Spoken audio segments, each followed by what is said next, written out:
অনেকগুলা কথা বলেছেন, মজার মজার কথা। প্রথমত হচ্ছে যে চায়ের টেবিলে যারা সরকারকে সমালোচনা করেন, তাদের ছেলে মেয়ে বিদেশে পড়েন। আজকের সৈয়দ আবুল হোসেনের দপ্তরের অবস্থা জানেন? উনি একা সেই দপ্তরে 20 লক্ষ টাকার ফার্নিশিং করে এটাকে রাজপ্রাসাদ বানিয়েছেন এবং উনি মন্ত্রণালয় দায়িত্ব পাওয়ার 1 মাসের মাথায় সমস্ত টেন্ডার বাজরা এবং ঠিকাদার যারা আছেন তার মন্ত্রণালয়ে তাকে একটা বড় ধরনের জিপ গাড়ি উপহার দিতে চেয়েছে। জিপ গাড়ি রেডি, সব রেডি, সাংবাদিকদের উদ্ঘাটনের পর সেটা উনি ব্যবহার করতে পারলেন না। তো বিলাসিতা তো তাদেরকেই মানায় যারা বিলাসিতার যোগ্য।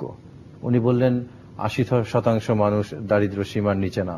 আমি বরাবরই এটাকে অবশ্যই সরকারি হিসেবকে আমি শ্রদ্ধা করি। সরকার কিসের ভিত্তিতে হিসেব করে? আজকে যে লোক 5,000 টাকা বেতন পাচ্ছে ঢাকা শহরে, তাকে আপনি কি দরিদ্র বলবেন না বড়লোক বলবেন?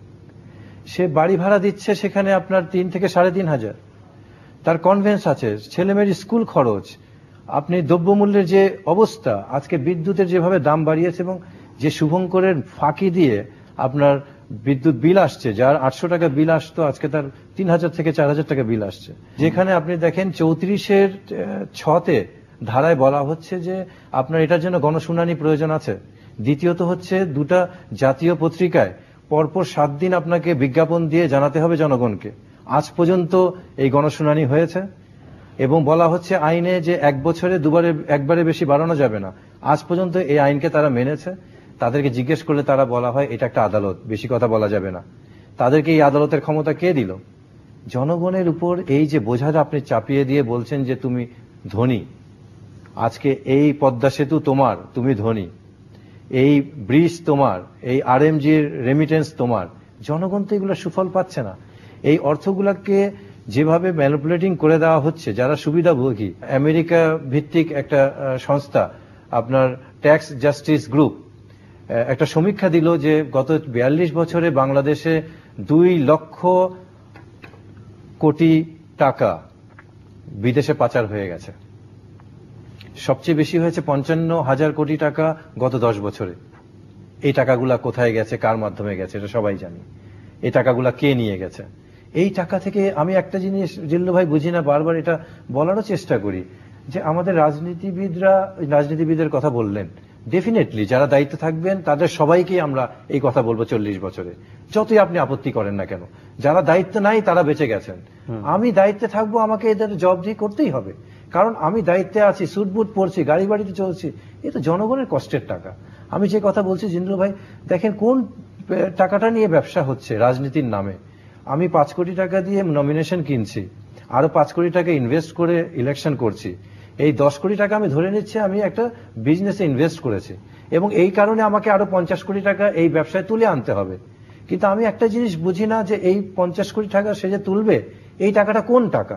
এই টাকাটা সেই টাকা আপনি রাস্তা দিয়ে আছে, গাড়ি দিয়ে যাচ্ছেন, একটা ছোট বাচ্চা মেয়ে আপনার গাড়ির তলায় আল্লাহ না করুক পড়ে অ্যাক্সিডেন্ট করেছে, একে নিয়ে আপনি তাড়াতাড়ি ঢাকা মেডিকেল কলেজে যাবেন, তাকে যে স্টিচিং দেয়া হবে এই কেটে যাওয়াতে, এই স্টিচিং এর পয়সাটা, এই ব্যান্ডেজের পয়সাটা রাজনীতিবিদরা পলিটিক্সের নামে চুরি করছে। তারা মনে করছে এটা আমার ইনভেস্টমেন্ট।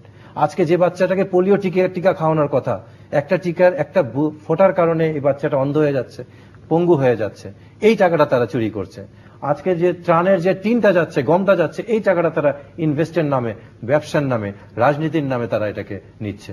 তো এটা তো খুব সুখের জিনিস তো না, তাদেরকে গর্ব করার, মাথায় তুলে রাখার বিষয় তো না।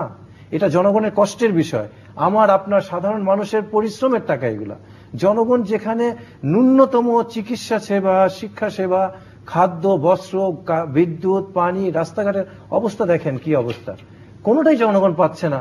আর আমরা বড় বড় কথা বলছি, আজকে বিদেশে বেড়াচ্ছে মন্ত্রীরা, মন্ত্রীদের গায়ে যে সময় উনি বলছেন যে ইস্ত্রি করা জামা পরছে সুশীল সমাজের লোকরা।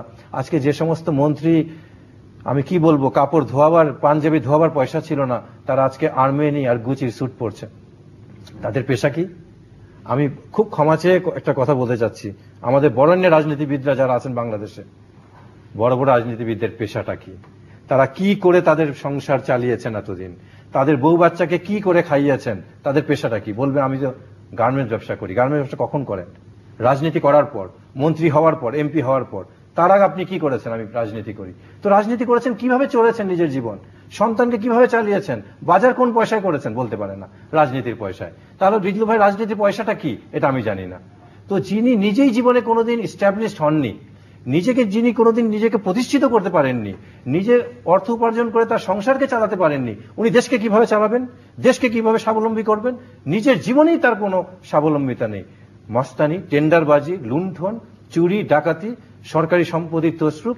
আজকে একটার পর একটা সুরঞ্জিতের মতো মানুষ, তাকে আমরা দপ্তরহীন মন্ত্রী বানিয়ে দিলাম। আজকে নির্ঘাত সৈয়দ আবুল হোসেন দপ্তরহীন মন্ত্রী হবে। ওয়েবসাইটে দেখেন উনি মন্ত্রী, এখন ওয়েবসাইটে উনার নাম মন্ত্রী হিসেবে। আজ পর্যন্ত প্রধানমন্ত্রী কার্যালয় থেকে একটা গেজেট প্রেসিডেন্টের দপ্তরে যায়, প্রেসিডেন্টের দপ্তর থেকে একটা গেজেট প্রকাশ হয় যারা মন্ত্রিত্বের পদত্যাগ করেন। এই গেজেট আমরা চোখে দেখিনি। তার মানে কি? তার মানে হচ্ছে জনগণকে যেরকম ধোকা দিচ্ছেন, 16 কোটি মানুষ তো বুঝেই গেছে ধোকা কি জিনিস পদ্মা সেতুর। এখন আপনি ওয়ার্ল্ড ব্যাংকেও ধোকা দিচ্ছেন যে উনাকে আমি রেখে দিলাম, উনি কিন্তু পদত্যাগ করেছেন, কিন্তু উনাকে আপনি দপ্তরহীন মন্ত্রী করার পায়তারা করছেন। এই দপ্তরহীন মন্ত্রী কথা বলেন আর উপদেষ্টাদের কথা বলেন, তারা কোন আইনে? আমি একটা আর্টিকেল লিখেছিলাম, আজ পর্যন্ত তো 1.5 মাস হয়ে গেল, সরকার একটা প্রতিবাদ দিতে পারলো না যে ডক্টর তুহিন মালিক তুমি এত বড় বড় কথা বলো, তুমি যে আইনের ব্যাখ্যা দিয়েছো এই তোমার মুখে ছুঁড়ে মারলাম আইনের ব্যাখ্যা। তো তারা তো মন্ত্রী অবশ্যই হওয়ার যোগ্য, তারা তো ভাতা নেওয়ার যোগ্য। আপনি সংবিধানের কাঠামোতে মন্ত্রী পরিষদ সরকার আছে, মন্ত্রীদের যে ক্ষমতা, যে বেতন ভাতা দিয়ে আপনি একটা উপদেষ্টাকে সেম ক্ষমতা দিলেন। আপনি প্যারালাল তো একটা সংবিধানের একটা অনুচ্ছেদ করতে পারেন না। তাহলে আমি আরেকটা প্রধান বিচারপতি কেন করি না, আরেকটা স্পিকার কেন করি না, আরেকটা প্রধানমন্ত্রী কেন করতে পারি না? নামে আমি প্রধানমন্ত্রীর জায়গায় মুখ্যমন্ত্রী নাম দিলাম, চিফ জাস্টিসের নামের জায়গায় আমি বিচার মন্ত্রী দিয়ে, প্রধান বিচারক না দিয়ে প্রধান আইন প্রয়োগ কিংবা আইন সংরক্ষণকারী বললাম, স্পিকারের জায়গায় আমি অন্য নাম দিলাম। সংবিধানকে পাশ কাটিয়ে সংবিধানের একটা মূল যে প্রভিশনসকে আছে তার বাইরে তো আপনি এই জিনিসগুলো করতে পারেন না। কিন্তু এগুলা বললে এখন রাজনৈতিক সমস্ত কিছুই আমাদের দেশে হয় কি রাজনৈতিক দৃষ্টিতে।